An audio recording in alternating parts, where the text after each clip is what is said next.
Hello बच्चों, आपका इतिहास की कक्षा में स्वागत है। आज हम जो पढ़ने जा रहे हैं उसकी बात बाद में करेंगे, लेकिन सबसे पहले मैं आप लोगों का बड़ा धन्यवाद करना चाहता हूं क्योंकि अब आपके कमेंट आना शुरू हो गए हैं और अच्छे अच्छे कमेंट आ रहे हैं। उसके लिए मुझे ना बड़ा अच्छा लग रहा है। अब फील होता है कि जब भी टीचर्स बच्चों को शाबाश कहते होंगे ना और कुछ भी प्रेज के शब्द कहते होंगे तो कितना अच्छा लगता है बच्चों को। अब वो मैं फील कर सकता हूँ कि आप लोग जब मेरे लिए कुछ शब्द कह रहे हैं तो मुझे ऐसा लगता है मैं आपका स्टूडेंट हो गया हूँ और आप मेरे टीचर हो गए। तो धन्यवाद आप सबका जो मुझे अच्छे कमेंट जो है वो दे रहे हैं। धन्यवाद सभी का। अब बात कर लेते हैं आपका अध्याय 4 विचारक विश्वास और इमारतें। और आज का जो विषय है वो एग्जामिनेशन पॉइंट ऑफ व्यू से वेरी वेरी इंपॉर्टेंट तो है ही, लेकिन ये मान के चलिए कि जिंदगी का भी आप आज का जो चैप्टर है वो आपको जहन में रखना पड़ेगा, क्योंकि मैं ये मानता हूं कि विश्व में अगर कोई ऐसा धर्म पैदा हुआ जिसने लोगों को शांति से जीना सिखाया, कोई एक्सप्लॉयटेशन नहीं थी, लोगों से जो है बराबरी का दर्जा दिया जाना और प्यार से रहना सिखाया, तो यही धर्म है बौद्ध धर्म। तो इसके बारे में पढ़ेंगे, लेकिन इससे पहले आपने जैन धर्म के बारे में पढ़ा क्या? अच्छे से पढ़ा? इसका परीक्षण जो है मैं ले लेता हूं, टेस्ट छोटा सा टेस्ट जो है 5 नंबर के लिए, तो तैयार हो जाइए। पहली स्टेटमेंट, 2 ऑप्शन आएंगी, आपने सही चूज करनी है। पहला है महावीर का जन्म कब हुआ? 499 ईसा पूर्व या 599 ईसा पूर्व? याद कीजिए जल्दी से, शाबाश। और सही है 599 ईसा पूर्व में। दूसरी स्टेटमेंट कि उनके पिता का नाम क्या था? पिता का नाम सिद्धार्थ या फिर महावीर? जल्दी से याद कीजिए। देखिए सिद्धार्थ और महावीर, महावीर जो है ज्ञान प्राप्ति के बाद उनको जो महावीर कहा गया है ना, लेकिन सिद्धार्थ उनके पिता का नाम था। यस। तीसरा आता है कि माता का नाम क्या था? यशोदा या फिर त्रिशला? यशोदा या फिर त्रिशला? सही उत्तर है त्रिशला, क्योंकि यशोदा तो उनकी वाइफ, उनकी पत्नी का नाम था। ठीक है। फिर आता है चौथा, ज्ञान प्राप्ति कब हुई उन्हें? कौन से वर्ष में उनको ज्ञान की प्राप्ति हुई? यस, 40 या 42? एक ऑप्शन देता हूं आपको, छोटा सा क्लू। 30 वर्ष की आयु उन्होंने घर छोड़ा था, उसके बाद 12 वर्ष उन्होंने तप किया, तो टोटल कितना हो गया? 42 वर्ष ज्ञान की प्राप्ति। पांचवा और अंतिम, निर्वाण, मतलब उनकी मृत्यु कब हुई, कब वो भगवान को प्यारे हुए? तो 537 या 527 ईसा पूर्व? सही उत्तर है 527 ईसा पूर्व। तो आपने अच्छे से पढ़ा। अब चलते हैं बौद्ध धर्म, बुद्धिज्म के बारे में। ध्यान से बच्चों, ध्यान से जब कोई चीज़ आप सुनते हैं ना तो जिंदगी भर याद रहती है। मैं चाहता हूं आपको ये पाठ जो है जिंदगी भर ही याद रहे। चलिए, बुद्धिज्म कहते हैं कि बौद्ध धर्म जो है इसके जो संस्थापक हैं वो महात्मा बुद्ध है ना, महात्मा बुद्ध। उनके जीवन से लोग इतने प्रभावित हुए। देखिए, अगर आप किसी से प्रभावित होते हैं ना तो भाई उसमें कुछ ना कुछ तो ऐसा होता है कि आप उसके पीछे पीछे चलना शुरू कर देते हैं। तो ये बहुत कम लोग ऐसे विश्व में मिलते हैं जिनसे लोग बहुत प्रभावित होते हैं। विवेकानंद जैसे लोग अमेरिका में, जब अब उन्होंने अपनी जबान नहीं खोली थी, कुछ नहीं बोला था, तो लोग समझते थे भाई ऐसा ही है, साधु महात्मा कोई होगा लवाड़ सा। लेकिन जिस दिन उन्होंने अपना मुंह खोला ना शिकागो में, तो लोग देखते रह गए, देखते रह गए। इसका ही एग्जाम्पल ऐसा है कि जब मैं राजस्थान में एक छोटा सा जो हमारा 21 दिन का ट्रेनिंग चला, तो उस दौरान जो है साउथ से भी बहुत सारे लोग जो है आए होते हैं। और साउथ के लोग जो आपने देखा, क्योंकि एटमॉस्फेयर की वजह से वो काले होते हैं देखने में, गर्मी बहुत ज़्यादा होती है, शायद हम भी वहाँ होते तो हमारी भी स्थिति ऐसे होती। तो वो सभी जब सुबह उठते थे आमने सामने होते थे तो सुबह ही उनको देखना पड़ता था। तो कई ऐसे बोलते हैं यार क्या सुबह सुबह देखना पड़ रहा है इनको।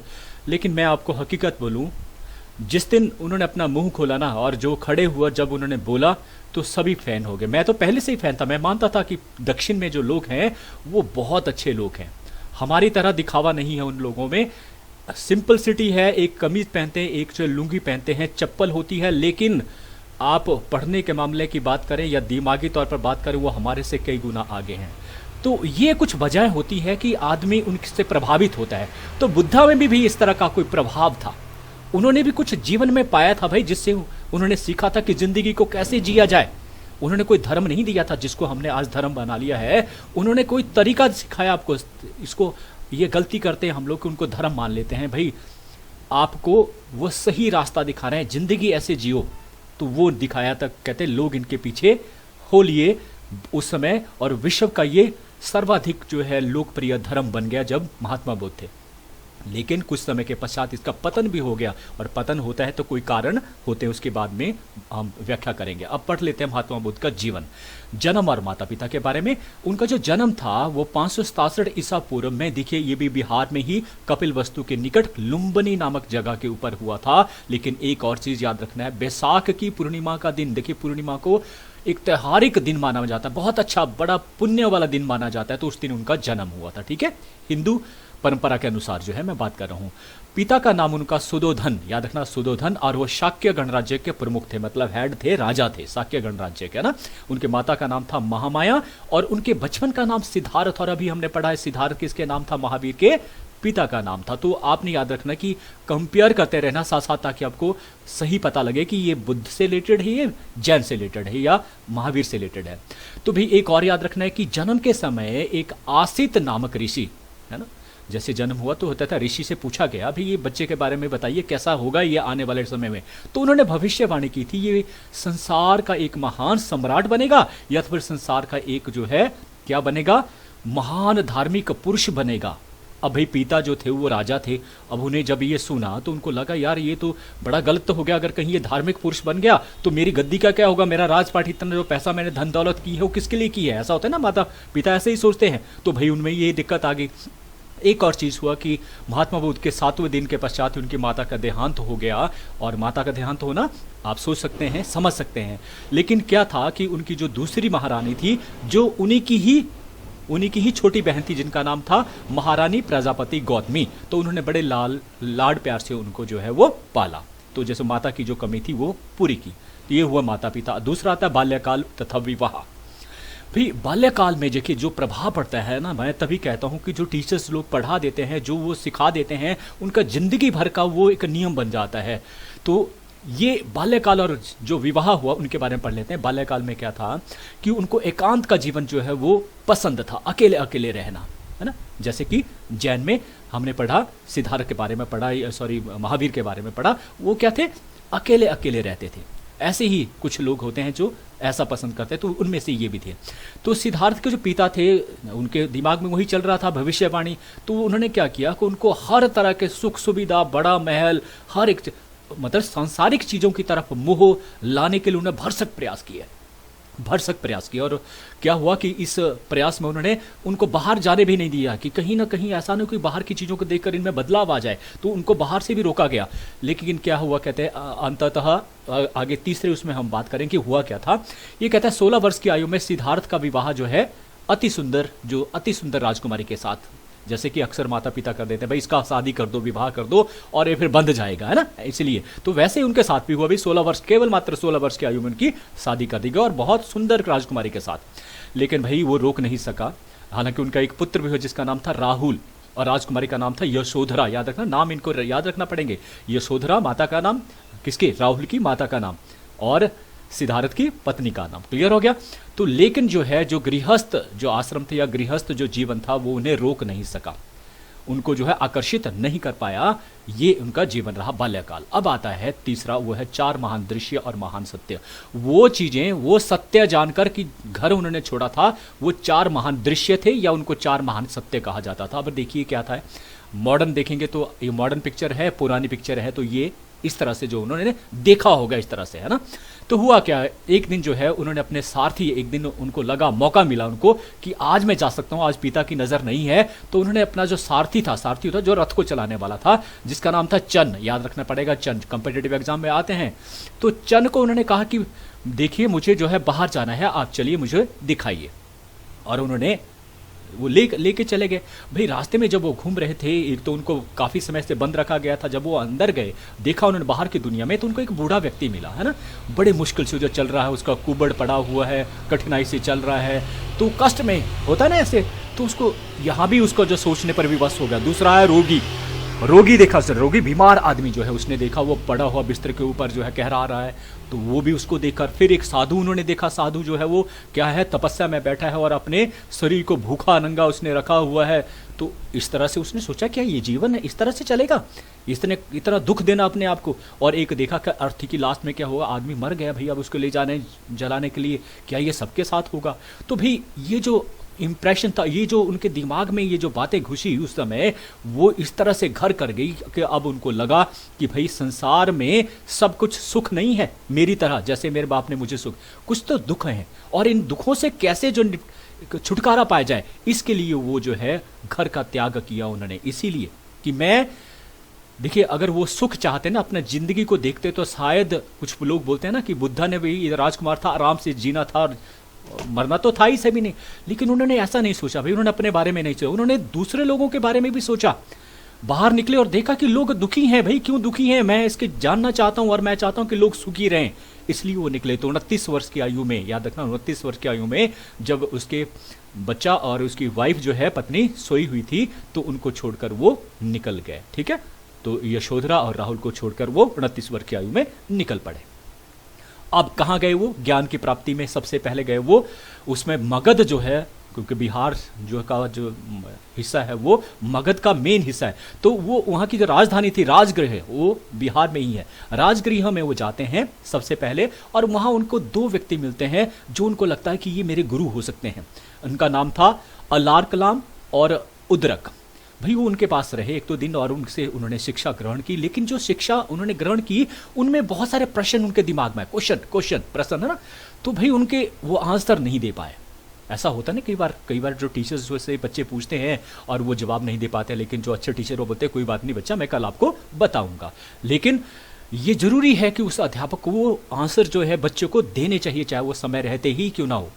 तो भाई ऐसा ही हुआ, और उन्होंने क्या किया, उन टीचर्स को भी छोड़ दिया और वो निकल पड़े। फिर से लगा कि नहीं, ऐसा इससे मुझे शांति नहीं मिली। फिर वो आगे निकल जाते हैं और एक घना जंगल था, उर्वेला का घना जंगल, ठीक है, और वहाँ उसके देखिए 5 जो साथी थे उसके बचपन के, वो उसके साथ थे। तो ये 5 साथी उसके साथ रहते हैं और 6 वर्ष तक ये कठोर जो है तप करते हैं उस जंगल में, कठोर तप करते हैं कि देखते हैं क्या होता है। लेकिन क्या हुआ? कुछ भी नहीं हुआ। जब उसने तपस्वी देखा था ना कि ऐसा करने से क्या होता, तो वो भी उसने प्रैक्टिकल किया। मैं भी देख लेता हूँ भाई, तपस्वी भी बैठा था, मैं भी बैठ लेता हूँ, क्या होता है इससे, हो सकता है कुछ मिल जाए। तो उन्होंने 6 साल तक तप किया। बहुत होते हैं 6 साल। तो भाई 5 साथी जो है, जब 6 साल में कुछ नहीं मिला, तो जो 5 साथी थे उन्होंने भी उनको छोड़ दिया। भाई क्या है ये लड़का, ये क्या करता रहता है, चलो यार इसके साथ रहना, कोई खतरे से खाली नहीं है, जंगल में रहता है, कोई जानवर खा लेंगे, भाग गए, चले गए। भाई अब क्या किया वो, क्योंकि वो तो निकले थे भाई, उनके दिमाग में बैठ गया था मुझे तो करना है भाई। और ऐसा होता है जब आपने ठान लिया कि मुझे करना है ना, तो कोई रोक नहीं सकता आपको जिंदगी में। याद रखना, सफल होने के लिए सिर्फ इतना कर ही सोचना कि मुझे करना है बस, है ना। जिस दिन याद रखिए कोई आपकी अच्छी चीज हो रही है ना, सपोज मान लीजिए कि बड़ा आपको जीवन से बड़ी अच्छी चाह थी कि यार मेरे पास एक गाड़ी हो, और वो आपको बता दे कि कल आपको गाड़ी मिलने वाली है भाई, अगले दिन नेक्स्ट डे आपको गाड़ी मिलने वाली है, तो क्या रात भर सो पाएंगे आप? बिल्कुल भी नहीं सो पाएंगे। तो तभी बोलते हैं सपने अच्छे हुए, सपने को पूरे करने के लिए जो है वो जागना पड़ता है। तो उस रात आप जागते इसलिए रहते हैं क्योंकि आपका सपना पूरा हो रहा है। तो सपने तभी पूरे होते जब आप जागते हैं, सपने को पूरा करने के लिए। याद रखना जिंदगी में। अब देखिए भैया क्या हुआ, बुद्धा जो है चले गए भाई, आगे निकल गए, क्योंकि अब साथी भी नहीं रहे थे। उन्होंने क्या किया कि एक बौद्ध गया जगह है बिहार में ही, बौद्ध गया में जाते हैं और एक पीपल का वृक्ष उनको मिलता है। देखिए पीपल का वृक्ष हमेशा से लोगों को शांति देता रहा। एक तो सबसे पहले घनी छांव होती है और बहुत बड़ी छावें होती है, जहां पर, क्योंकि पहले लोग क्या होते हैं ग्रुप में रहते थे, ज्यादातर अकेले नहीं रहते थे भाई, ग्रुप में ज्यादा काम करते थे। आपने देखना काम करना, कोई भी घर का हो या बाहर का हो, लोग जो है बुलाते थे, आओ भाई आओ मेरा आज ये काम है, और लोग आते थे, उनका खाना खिलाना, गाना गाना, है ना, ऐसे होते थे। कहीं जा रहे हैं तो इकट्ठे जा रहे हैं, पैदल चल रहे हैं, तो भाई पीपल का वृक्ष होते हैं, लोगों ने उगाए होते थे रास्तों में और वहां बैठते थे। तो वैसा ही उनको एक जो है पीपल का वृक्ष मिल गया और वो बैठ गए जी।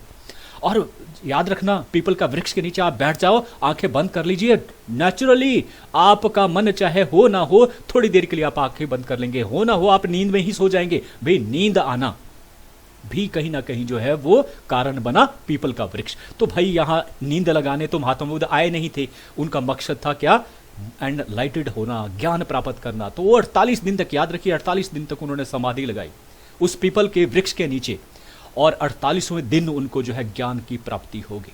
अब आप पूछेंगे सर उसको ज्ञान क्या प्राप्त हुआ भाई, क्या कोई ऐसा लाइट आई और उनको दे दिया इस तरह का, कोई भगवान आया बोला तथास्तु? अरे ऐसा कुछ भी नहीं हुआ, ऐसी चीजें ना हुई है ना होगी, तथास्तु वाली बातें नहीं होगी। हाँ ये जरूर है कि उनके मन में, उनके अंदर एक ऐसा ज्ञान उत्पन्न हो गया कि सचमुच ये जिंदगी है, ऐसे जिया जाता है, ऐसे जिंदगी जियो, ऐसे सिखाओ दूसरों को जीना। अरे वही ज्ञान था। समझ आई ना बात? तो उनको ज्ञान प्राप्त हो गया, वो जिंदगी का ज्ञान उनको प्राप्त हो गया उस दिन, है ना। अरे जो संसार को चलाया हो ना जिस शक्ति ने, कुछ ना कुछ तो है ना रहस्य में। लेकिन आप, मैं ये मान के चलूं कि ये रहस्य में वो है जो हमने तस्वीरों में देखते हैं, तो मैं जुठलाऊंगा। मैं सच कह रहा हूं, सच के अलावा कुछ नहीं कहूंगा, क्योंकि मैं एक अध्यापक हूं। कि अगर आप कहें कि कोई 10 हाथ वाला आ जाएगा या कोई ऊपर से बड़ा हाथ आएगा आसमान से और आपको सर पर रखेगा और आप, ऐसा कुछ भी नहीं है। समझे बात? तो इन लोगों को सिर्फ ज्ञान प्राप्त हुआ, जिंदगी का सार इन्होंने पाया कि कुछ भी नहीं है भाई। तुम लड़ रहे हो ना ये जमीन के लिए, एक दूसरे के सर फाड़ रहे हो और लड़कियों के साथ तुम गलत कर रहे हो ना, ये सारी चीजें बहुत गलत हैं, ये तरीके गलत हैं। तो यही तो है ज्ञान भाई, इसी को ज्ञान बोलेंगे, चाहे छोटा बोलिए चाहे बड़ा। लेकिन उनको ज्ञान जो प्राप्त हुआ वो अपने आप में एक बहुत अल्टीमेटम था। एक राजकुमार को ज्ञान होना कि भाई ये राजपाट, अरे अरे आप अपना सोच के देख लीजिए, क्या आप अपना घर जो है वो त्याग देंगे, छोड़ देंगे? लीजिए भाई, मुझे आपका घर नहीं चाहिए। और ऐसा घर, राजकुमार का घर। लेकिन ये किसने किया? बुद्धा ने किया। राजकुमार छोड़ दिया, मुझे कोई राजपाट नहीं चाहिए, लेकिन मुझको जिंदगी का सार चाहिए, जीने का तरीका मुझे आना चाहिए। तो वो पाया उन्होंने 48वें दिन। और ये कहते हैं कि जो जिस वृक्ष के नीचे जो है, जिस वृक्ष के नीचे उन्होंने ज्ञान प्राप्त किया, वो आज भी लोगों के लिए, जो बौद्धिज्म है, जिन्होंने अपनाया है बुद्ध धर्म को, वो वहां जाकर उस महाबौद्धि वृक्ष के पास जाते हैं और नतमस्तक होते हैं। और ये बड़ी भूल है हमारी कि जो भी हमारे प्रतीक बन जाते हैं ना, हम सोचते हैं कि वहां जाकर हम जो है वो पाप से मुक्त हो जाएंगे। भाई ऐसा कभी नहीं होने वाला है। हर व्यक्ति ने उस ज्ञान को प्राप्त किया अपने तरीके से। तुम भी अपनी जगह को पवित्र बना सकते हैं अपने ज्ञान से, अपने व्यवहार से। तुम अच्छे हो तो जाओ, तुम्हारा घर भी मंदिर के समान हो जाएगा, लोग आना पसंद करेंगे वहां पर कि मैं फलाने के साथ बैठूंगा। ये जरूरी है। तो उस समय उनकी आयु थी केवल मात्र 35 वर्ष की आयु में, 42 वर्ष की आयु में महावीर ने ज्ञान प्राप्त किया और उन्होंने 35 वर्ष की आयु में ही ज्ञान प्राप्त कर लिया था। अब आता है धर्म प्रचार। ज्ञान प्राप्ति के लिए महात्मा बुद्ध सर्वप्रथम जो बनारस गए, बनारस के निकट जो है एक जगह है सारनाथ, याद रखना ये सारनाथ इंपॉर्टेंट है। तो ये सारनाथ पहुंचते हैं और भाई अपने जो 5 दोस्त हैं ना, उनको पकड़ते हैं, ओए भाई कहाँ हैं तुम लोगों ने मेरा साथ छोड़ दिया था, है गलत आदमी, चलो बैठो उधर। और बिठाया उनको और क्या किया भाई, उनको ज्ञान दिया कि तुम आदमी बनो अब। और जब उन्होंने उस ज्ञान को लिया ना, तो कहते हैं उन्होंने जो उससे पहले के वो थे ना, जैसे मैं पवन हूं ना, मुझे बड़ा है कि मैं टीचर हूं, मैं फलाना हूं, मेरा घर है, मेरा फलाना है, वो भूल गए सब कुछ। उन्होंने कहा भाई हम कुछ भी नहीं है, अब आपके ही हैं, आज से हम आपके ही हुए। तो इस तरह से जो धर्म उन्होंने बदल दिया अपना, जो पहले छाप पड़ी थी ना, हमारे अंदर बहुत कुछ है जो घुसता चला जाता और बड़े होकर जो है, जिसका मैं हमेशा कहता हूं कि मैं पहले जो है एक पम्मू हुआ करता था, पम्मू बोलते थे, फिर पवन बोलना शुरू किया, फिर पवन कुमार बोलना शुरू किया, फिर पवन चौहान बोलना लगा, फिर बाद में चौहान ही बचा, पवन बचा ही नहीं। तो बहुत कुछ ऐसी चीजें हैं जो अनावश्यक हैं, जो हमारे साथ चिपक जाती है और हम उसके साथ चिपक कर अपने आप को बड़ा महान समझते हैं। अच्छा चौहान साहब, शर्मा साहब, तो ये जो चीजें हैं ना, ये छूट जानी चाहिए ताकि हम अपने आप में जो थे वही रहें। तो भाई ये वही बन गए, फिर ये वही बन गए, इनके अंदर कुछ नहीं बचा था। 5 के 5 जो है बुद्ध के हो गए उस दिन से कि आप ही हमारे सब कुछ है, जो है वो आप ही हैं। तो भाई इस व्यवस्था को कहा गया धर्म चक्र परिवर्तन। याद रखना, धर्म चक्र परिवर्तन, है ना, समझे बात? तो ये पहले जो शिष्य बने, इनके अनुयायी बने 5 के 5 जो दोस्त थे।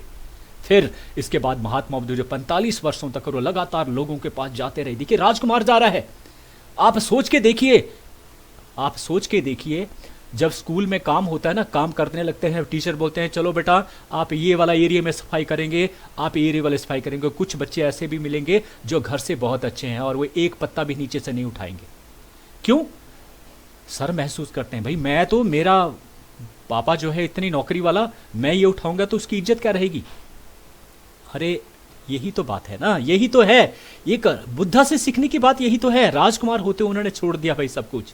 उन्होंने क्या किया, गए लोगों के पास, समझाया उनको, अरे भाई ये है जिंदगी, इस तरह से जिए जाओ। उन्होंने धर्म नहीं दिया था, याद रखना, उन्होंने कोई धर्म नहीं दिया था। धर्म तो उनके बाद आने वाले लोगों ने दिया, पकड़ पकड़ के, लीजिए ये धर्म है, तभी तो पतन हुआ ना। पतन कोई कारण होता है, जब कोई चीज खराब होती है ना, उसको फेंक देते हैं हम, तो वैसा ही हुआ होगा, वो आगे पढ़ेंगे हम। तो 45 वर्ष तक उन्होंने लोगों को समझाया। और आपने कहानियां पढ़ना उनके बारे में, उंगली मार के बारे में, है ना। हाँ, वो सत्य कहानियां हैं।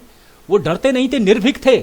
और जब कभी किसी के साथ देख लेते थे तो वो आदमी जो है, मुंगली मार जैसे लोग भी जो है क्या बन गए भाई, अनुयायी बन गए। हाथ पकड़, हाथ जोड़कर उनके सामने खड़े हो गए नतमस्तक होके। तो सोच सकते हैं वैसे शिष्यों ने क्या किया, बाद में जाकर जो है रामायण जैसे जो ग्रंथ लिख डाले। तो ऐसा होता है, ऐसे गुरु हो तो क्या नहीं होता है। तो 5 भाई उनके शिष्य अनुयायी बन गए। अब आगे बढ़े, क्या क्या देखिए, केवल आम लोग ही नहीं, राजा, उस समय के जो राजा थे, मगध के जो शासक थे बिंबसार और अजातशत्रु, कौशल के शासक थे प्रसेनजीत, कौशाम्बी के शासक थे उज्जैन, वैशाली की प्रसिद्ध, याद रखना, वैश्या। वैश्या का धंधा आपको पता है क्या होता है, लेकिन उनमें भी एक आत्मा होती है। उसने कहा भाई ये है व्यक्ति, ये है व्यक्ति, ये वही व्यक्ति है जो मुझे जो है वो पापों से मुक्ति दिला सकता है, और मेरे कर्म जो है मुझे पापों से मुक्ति दिला सकते हैं। भाई पकड़ लिया, चरण पकड़ लिए, तो आम्रपाली भी उनकी शिष्य बन गई। क्लियर हो गया। कपिल वस्तु के शासक सुदोधन, अरे पिता भी उनके शिष्य बन गए। सोचिए आप, पिता, अरे कभी पिता को देखा बच्चे के आगे नतमस्तक होते हुए? अरे कुछ खास होगा ना उस बच्चे में, उस बच्चे में कुछ खास था भाई। उस खास ने ही उनको उनके सामने झुकने पे विवश कर दिया। भाई ये है क्या? हाँ भाई, यही नहीं रोकी बात। भाई उनकी जो माता थी, मासी प्रजापति गौतमी, जिन्होंने का लालन पालन किया था, वो भी शामिल हो गए। बुद्ध की पत्नी यशोधरा, अरे पत्नी को संभालना सबसे बड़ा मुश्किल काम। अरे यशोधा ने भी देखा भाई कुछ ना कुछ तो है मेरे पति में, और वो भी उनके अनुयायी बन गए। इवन पुत्र, आजकल तो बच्चे जो है बाप की जो है वो मानते तक नहीं है, लेकिन राहुल भी उनका अनुयायी बन गए। जो बाप ने कहा वो उन्होंने किया, और आगे हम पढ़ेंगे राहुल को कहां भेजा गया था, है ना। तो 5वां, छठा है महापरिनिर्माण। महापरिनिर्माण क्या हुआ कि महात्मा बुद्ध को अपना शरीर को त्यागना पड़ा, या मृत्यु जब हुई उसको कहा गया महापरिनिर्माण। शब्द हैं, उनको आपको याद रखना ही पड़ेगा। तो देखिए अंततः 80 वर्ष की आयु में, काफी लंबी आयु उन्होंने जी, 487 ईसा पूर्व जब वह कुशीनगर पहुंचे तो उन्होंने वैशाख की पूर्णिमा, याद देखिए वैशाख की पूर्णिमा, 3 उनके साथ जो बड़े, पहले जन्म होता है, फिर ज्ञान प्राप्त होता है, और अब उनकी मृत्यु होती है, तो वो वैशाख की पूर्णिमा का ही दिन था। तो उनका शरीर का त्याग उन्होंने कर दिया। मैं ये नहीं कहूंगा कि देखिए ये पवित्र दिन, हर दिन जो पवित्र होते मैं हमेशा लेके चलता हूं, लेकिन हम यहाँ किताबों की जो बात है उसकी बात कर रहे हैं। हम विशेष ध्यान दे रहे हैं कि भाई वैशाख की पूर्णिमा, ये गलत बात है कि हम दिनों को भी जो है वो कर लें कि ये अच्छा दिन है, ये बुरा दिन है, शायद इस वजह से हम बहुत पीछे रह गए। तो ऐसा नहीं है, लेकिन इनके जीवन की इस घटना से रिलेटेड जो है ये बात है कि ये वही दिन था जिस दिन उनकी जन्म भी हुआ था, ज्ञान भी प्राप्त हुआ था, और मौत भी हुई थी। तो इस घटना को कहा गया महापरिनिर्माण। क्योंकि समय ज़्यादा हो गया है तो मुझे लगता है आज हम यहीं पर समाप्त कर देते हैं। इसका अगला जो पार्ट बचा था वो कल आप सुन पाएंगे। थैंक यू, धन्यवाद।